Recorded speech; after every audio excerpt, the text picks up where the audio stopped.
Bucky, and then I'll move the patient as needed. I need a right marker. Thank you. I'll just put it on top. Alright, so we're going to start with the, I should have angled the tube first, because we're going to start with the junction, L5-S1 junction, which is a 30 to 35 degree angulation, cephalic with her in an AP projection. So it's significant in the angulation.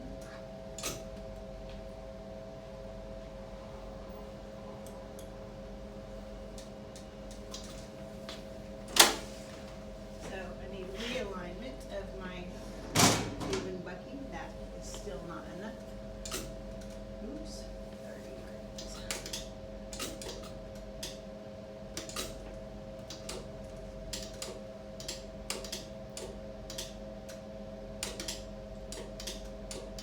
Dang it. All right.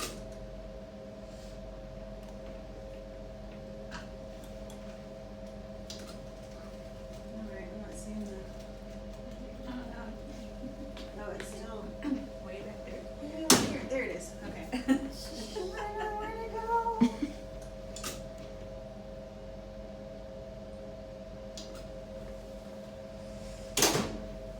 All right, we're going to be at the level of the ASIS. So I'm going to palpate anteriorly, find that. The table is going to move. We center right there at the mid-sagittal plane at the level of the ASIS. I'm going to collimate down, marker on the right side of the patient. I already have the tube and Bucky in alignment, so now I don't think on a female patient it's going to be really effective in the gonadal shielding, but I will offer it somewhat, and this could improve our contrast as well. So we'll put that right in there. And I'm going to have you hold your breath. Don't breathe. Don't move. Breathe. All right. Breathe and relax. Now for our SI joints, it is very shallow oblique, but I don't have a 25 to 30 degree sponge. So what I'll do is I'll use the 45 and just not have her all the way up on the sponge. We go back to perpendicular with our central ray. So I'm going to align the central ray again with the level at the level of the ASIS.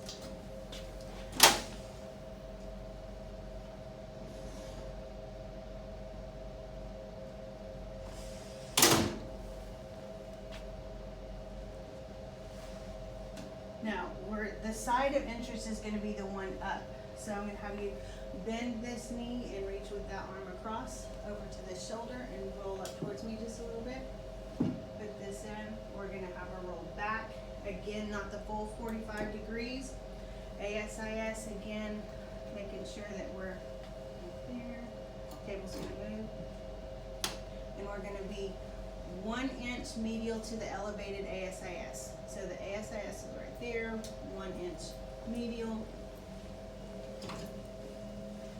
And we are looking at the right SI joint here. So I'm going to put my right marker. I'm going to shield the gonad on the opposite side. I'm going to have you blow all your, you need to keep that arm up so that we keep the shoulder and the hips in alignment. Hold your breath, don't breathe. Beep. Breathe and relax. I'm going to take this out from behind you. Okay, go ahead and roll back. We're going to do the same thing the other way. So bend this knee and reach across with that arm. Roll away from you just a little bit. Okay, come back. Keep that shoulder up though. We're going to exchange for a left marker. The ASIS right here. Table's going to move. Going to be 1 inch medial to the elevated ASIS. Left marker now. Shield the opposite gonad. Hold your breath, don't breathe. Breathe and relax. Okay.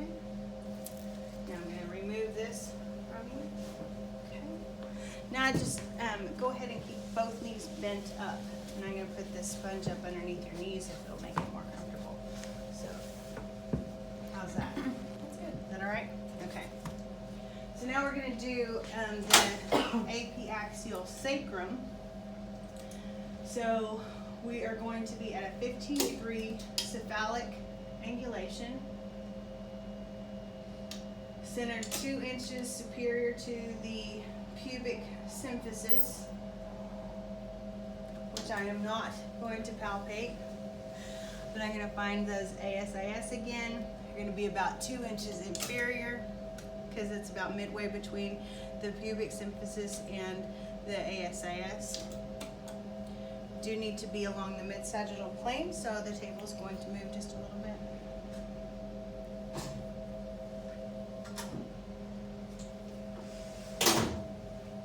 We're going to be collimated to that 10 by 12 lengthwise. We're not going to be able to shield the gonads for this one.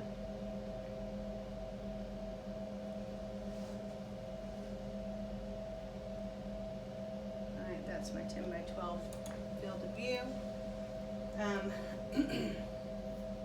Marker placement at the bottom here. Again, blow all your air out. It doesn't matter if it's in or out, but hold it. Keep, breathe, and relax. Now to transition from the apiaxial sacrum to the apiaxial coccyx, what I'm going to do is I'm going to put the marker just where it's in that corner. So the corner of the G right there side is going to be my target for the next, but it's going to be 10 degrees caudal angulation for the coccyx. Since we're entering at the same point, then I can just go right back to where I was. I'm going to decrease my collimated field of view, and this is like an 8 by 8. I do need to make sure that my tube and bucky are in alignment. So anytime I adjust the angle of my tube, I have to readjust my bucky to make sure that they're in alignment. If you don't do that, you're going to miss your anatomy.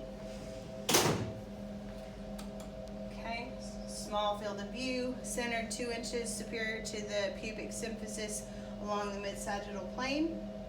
Blow all your air out. Again, it doesn't matter if it's in or out. Hold it. Beep. Breathe and relax. Now I'm going to have you roll onto your left side, which means you're going to be facing me. So roll on your side facing me.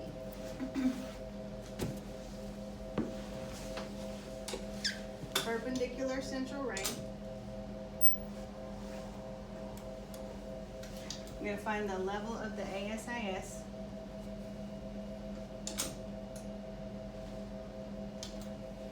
Make sure that my tube and bucky are in alignment.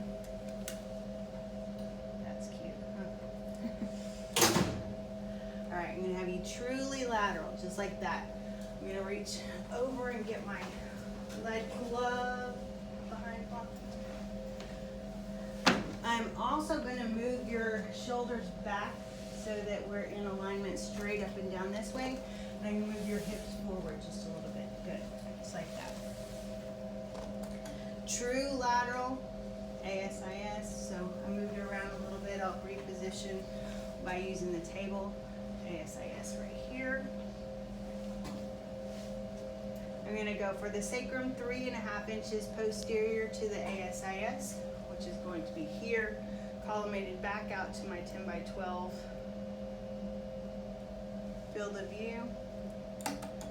For sacrum along the mid-coronal plane, she's on her left side, so it's a left lateral. I can't shield for a female patient, so blow all your air out. Doesn't matter if it's really in or out, just don't breathe. And breathe and relax. If I'm just doing the coccyx, then I go 2 inches inferior along the same mid-coronal plane. Shrink my collimated field of view, and I can actually move my marker to the posterior because the coccyx then will have an anterior curvature. Blow all your air out. it. Beep. If I'm maintaining the combined, then it's gonna be splitting the difference at that 1 inch interval right here with the 10 by 12.